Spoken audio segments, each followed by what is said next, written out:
Agora nós estamos aqui com a Luane Galvão, que é do 5º período de publicidade também, e o objetivo deles era criar uma empresa aqui na cidade de Porto Velho. Luane, conta um pouquinho pra gente como é que foi essa experiência de vocês, qual a ideia inovadora que vocês tiveram numa empresa. Então, é uma experiência muito boa, preparando a gente para o futuro mercado de trabalho.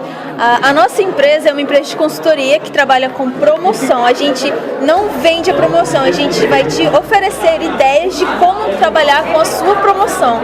É uma empresa que pode se englobar muito na cidade de Porto Velho. Não tem ninguém atuando nesse ramo atualmente aqui. Você pode encontrar por fora do Brasil ou em outros países. Mas em Porto Velho é uma cidade que precisa, que necessita de um tipo de trabalho desse. Eu tenho certeza que todos da cidade vão aderir à ideia, é uma ideia muito bacana.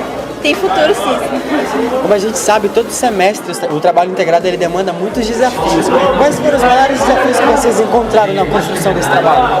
Olha, de ser sincera, eu perdi muito cabelo nessa brincadeira. Trabalhar em equipe é um pouco complicado, ainda mais quando tem um grande número excessivo de mulheres. É muito complicado trabalhar com mulher. Então, assim, no final das contas, a gente conseguiu conversar, depois de muitos tapas e beijos, a gente conseguiu se conscientizar do nosso trabalho. Então, graças a Deus, saiu um trabalho muito bom. As meninas trabalharam em equipe, todos fizeram do possível e impossível para esse trabalho sair. As dificuldades tem, mas a gente concluiu. Os professores, o trabalho ficou tão bom que alguns professores falaram até sobre investidores. Caso apareça um aí, como é que eles podem fazer para entrar em contato com vocês? Entre em contato comigo, procure lá Anne Galvão, com 2 N's, no Facebook, ou vocês podem entrar em contato no meu telefone, 938484. Não esqueça de colocar o 9 na frente.